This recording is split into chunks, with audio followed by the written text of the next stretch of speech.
This time I'm going to be building an Harrier GR.3 Italeri Falklands War edition. This has got 6 decal schemes, as you can see there. Tells you there's no figure included if you're interested, but that's the main colour scheme. So you've got different decals for different aircraft at the time in the Falklands. I have done an unboxing on this, and if you'd like to watch it before you watch this video, I'll probably link up in a minute and you can go off and watch that. But box wise, you can see it's very usual for Italeri, but the box art looks fantastic, really does.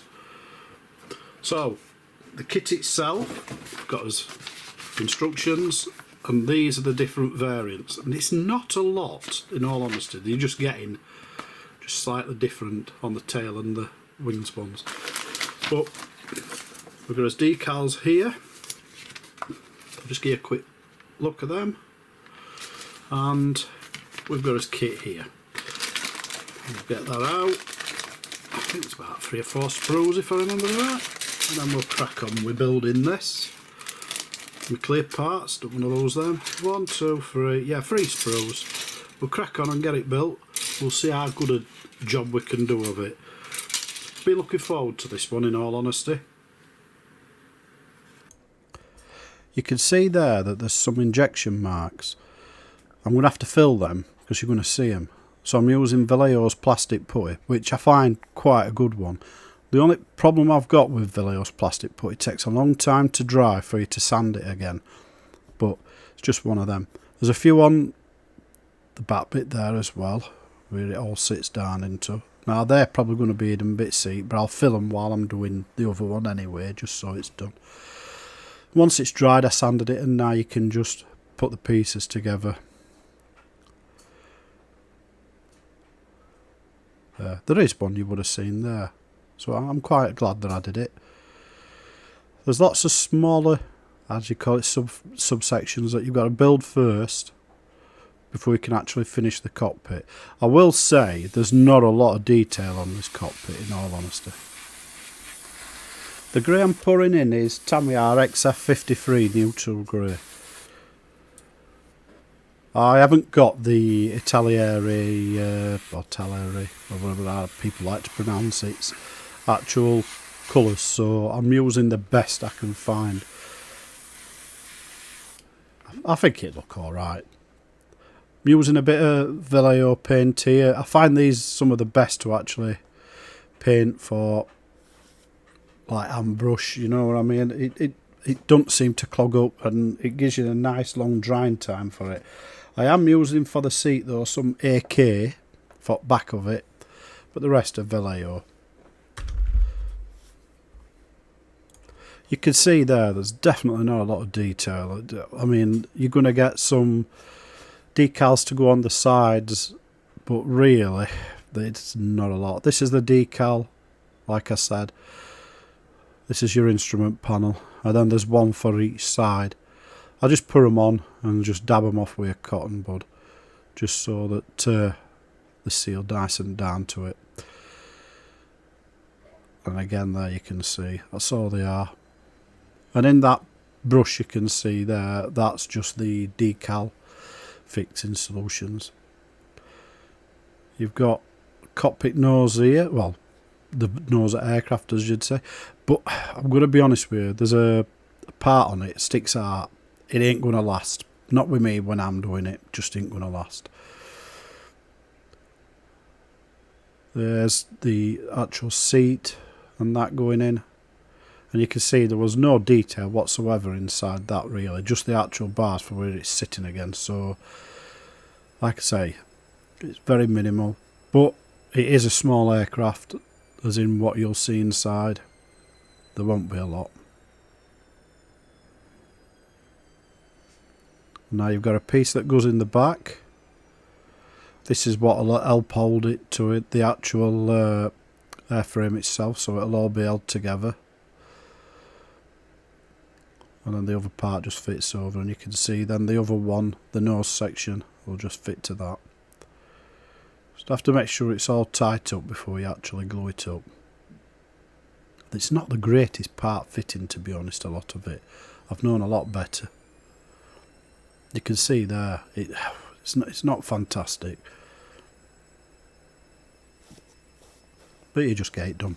By the way, you can see there the glue, it's the Tamiya extra thin. This is the underside section now that I'm putting this in. I've actually painted that bit grey there, but when I've looked online, a lot of them seem to be white in that, so I'm going to change it to white. I don't know if it's right or not, but that's what I'm going to do. A lot of the paint colours that they're actually telling you to paint, when I've looked online, they're nothing like it. But then again, that's kits for you. Putting the fuselage together, making sure that big intake there is nice and seated in. I can just glue her up. Again, not the greatest fit, but it does work eventually. Just got to make sure that wet wheels are going. You've just got to make sure you get that pushed in right. There's a little pinhole that it goes into there. You saw it just snap in there. Then you can just glue that one up.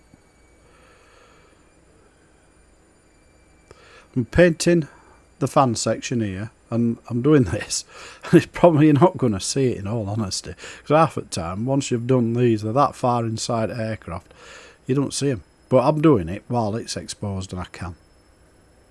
But I mean, if you look at it, amount of stuff we do with modelling, we paint stuff, we do everything with them, we put loads of detail in, and then we close it up inside, either Cockpit or Bombay or whatever. We just hide it away, and really we probably spend more of our time doing something we don't have to. This is the actual cockpit section now getting fitted to the fuselage.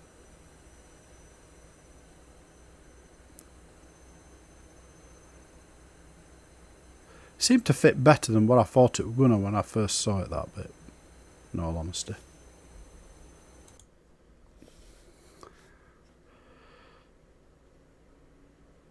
You do have to hold it in place though, as you're gluing it. It isn't one of them that sits there perfect, as I say. But yeah, it looks alright. Not going to complain too much. You can see paint that's come off though, as I've been doing sanding to get some other stuff levelled. These parts just easily fit in. I didn't have a problem with them. I did have to sand quite a bit though of the lines where the parts met together sometimes, but hey. Same with these tail fin sections, they just go straight to it, there's not a problem. These, in all honesty, crap. They don't sit very well. You have to push them into place to make them glue in, and there's no locating pins or anything like that. Knowing the exhaust engine nozzles, whatever you want to call it, I'm pointing them downhill as if it's landed like that. That's the whole idea of it, or it's taking off in that mode. These are like the protection parts where the exhaust will be blasted away. I probably should have fitted them first, in all honesty, because they're not as easy to snap in, get into place as what you think, but they're doable, but probably easier to put them in first. These, there is no markings, no pins to hold them in place, no nothing, so I just looked online. I got the most, how do you say, easiest photo I could find where it showed you roughly where they went, and I've glued them to that. The actual instructions, I'm going to be honest with you, they're not that great. I don't like the little tiny instructions where the detail's not very well shown, but that's that. There's a lot with the kit could have been done better, but it is an oldish kit, so you've just got to take it with a pinch of salt and move on. The wings, again, simple, glue together nicely. Nice little short wings, you don't not got great massive pieces you're trying to hold in place, and they do easily glue together like that. The plastic's a bit flimsy, as you'd say, but at the same time it does help it to glue and hold nicely into place, so not too bad. Now we're getting to what I call the better bits. When you start fitting the actual wings and that, you can start and see how she looks. And these, look at that, snap perfectly into place. A little bit of glue, 2-inch seams, and it's on great. Just press it down just to make sure you try and avoid a few of the gaps, but yeah. Mr. Surface of 1500 black on now. As everybody who usually watches my video, you'll know it's my favourite. I'll say one thing, it's getting like the old proverbial rocking horse pull, this stuff to buy, because you cannot buy it anywhere at the minute, not unless you're willing to pay silly prices. There is the greys and the others, and I do use them now and then, but I do prefer the blacks. I think it helps create shadow lines and stuff like that. But yeah, trying to find it, it is crackers. I mean, normally it's what, 7-8 quid a bottle. Nah, you want it, you're probably paying about 20 quid delivered, because it's usually coming from Europe somewhere. Going here with the grey again, and this time it's the same colour, the XF53 neutral grey. Just spraying it on. I thinned this about 60, probably about 65-35, something like that it is. So it's spraying out quite finished, so you have to give at least 2 coats on it, but it is going down absolutely beautiful, nice and flat down to it. I sometimes, if it's not a very good paint and it don't go down very well, I'll sand it with sanding sticks and that, but this is good. This is really good how it's gone down.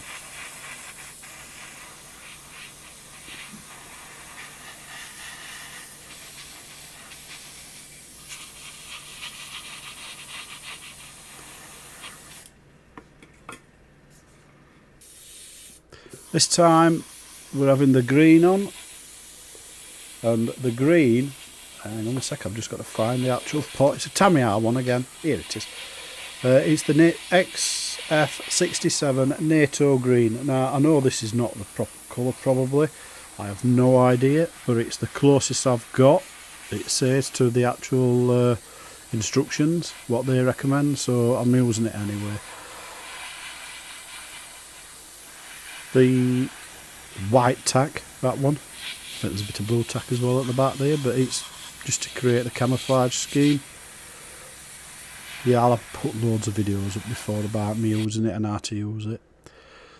So now I'm painting the white inside. You can just see the bottle again, Vallejo. White's a funny colour if you ask me. It's one of them, it's because of the pigment and that, but you need to paint 2 or 3 coats actually most of the time. Absolutely does me head in white, but it is a colour that they use. So all the undercarriage sections, all of that will all be painted in the white. This time the missiles, they're painted in white, but I am using Tamiya flat white for this. You can see it's going down lovely. And I do prefer spraying white. Spraying white is 10 times better than actually airbrushing it. Some gloss down. Tamiya's clear. This is just to protect the actual paintwork and that, so when I put my decals on, they go on nice and smooth and you don't get any silvering or air bubbles. You do not have to do this, especially if you use enamels where they've got a gloss finish. You definitely don't have to do it. There's not a lot of decals. Go down quite nice. Didn't have any problem, didn't have any rip. You can see there. Just fitting them down and then just wipe out any excess, make sure it's all cleaned off with cotton bud. And here's the other one. I mean, the actual decals, what you're putting on, the hardest ones is the ones you can see there, which is the red ones, where it's lines of them. Again, doesn't show you perfectly where you're fitting them. It's all in black and white, which doesn't help. But I think I've got them closest to where it should be. I hope I have anyway. But yeah, it's not too bad. Again, just wipe it out.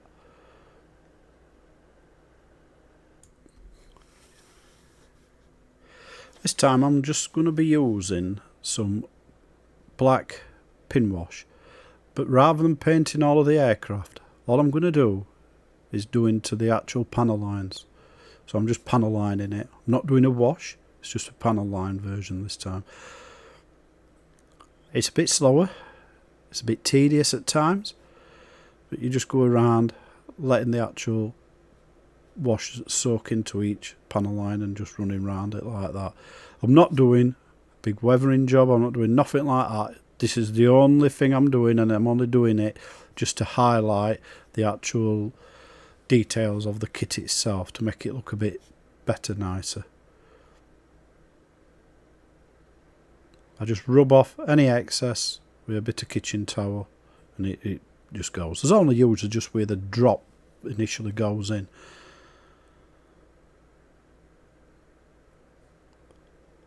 But you don't get the discoloration on any paint or the darkening and stuff like that when you do it like this.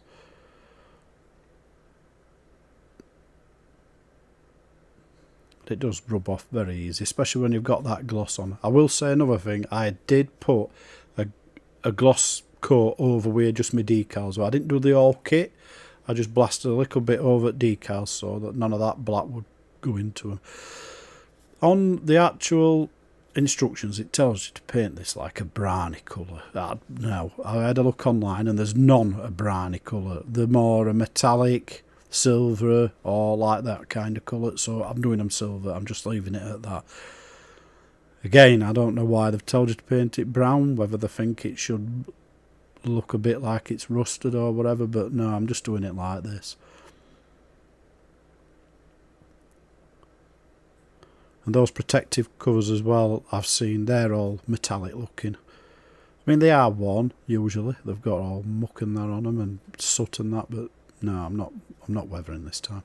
This is the pylons for the actual missiles, fuel tanks, bombs, whatever you want to put on it at the time. There is bombs that come with it. Quite a few options, to be honest, that you can use.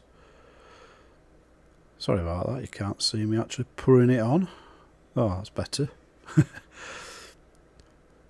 A little bit strange how they fit through the decals, and this is another reason why I'm leaving it until I've figured, because on the actual, what I've seen, on like, they're all gone on after. So they've painted the kit, the aircraft, and then done it. Fitting the undercarriages now, they're not very well detailed, but they're enough at 172 probably. They're very easily done, fitting wheels like this. Look, one drop, straight onto its locating pin. And you're starting to see it now come together. It's looking more and more like a proper Harrier now. See the little discolorations on it with grey on the wheels? That's where I left them connected to the actual sprue. I'll just paint them black before I actually spray my final flat coat over it. And this piece goes on. You'll see in a second I've put, there's like a hydraulic rod that obviously moves it up and down, and you'll see it underneath in a second there. You just have to push that into its proper place, which is really far down near the front of it where you think it, that's it, and that's how it sits. Not special, that's all it is.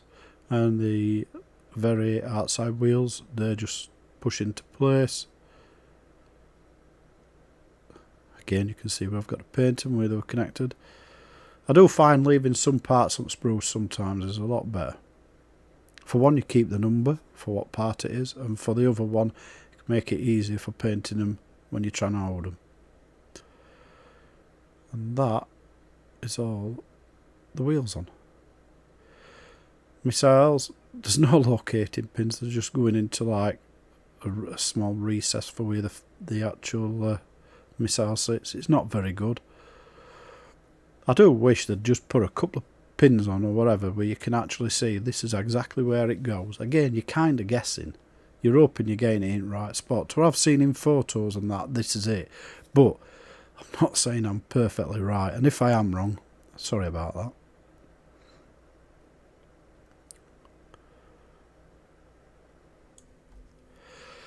I'm just gluing in the external fuel tanks. Again, there is a recess it sits to, but it's very small and it's easy to make a mistake if you don't get it right. In essence, that's nearly everything put together.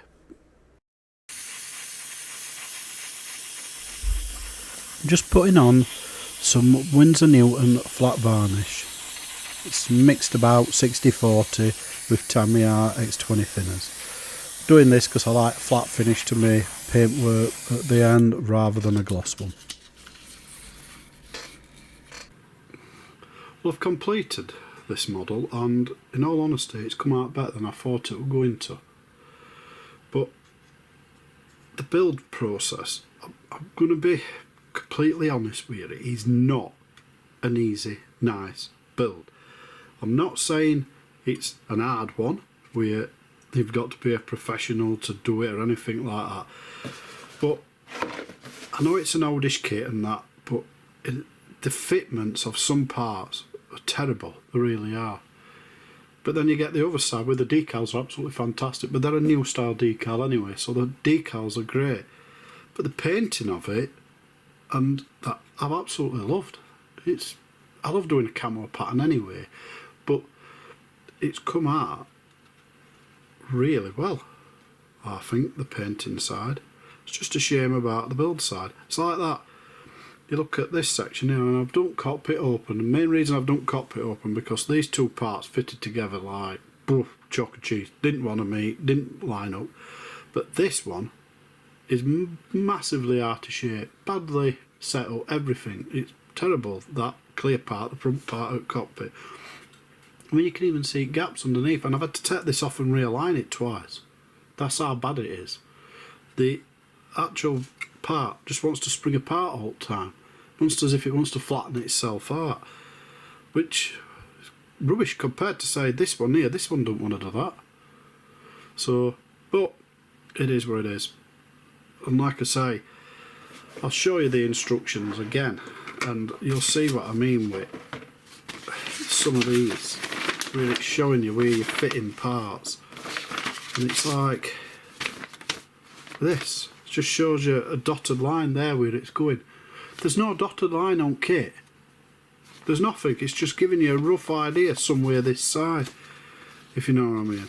It's quite honestly, it's not really good enough. Not for a modern day kit wise when you look at it like that.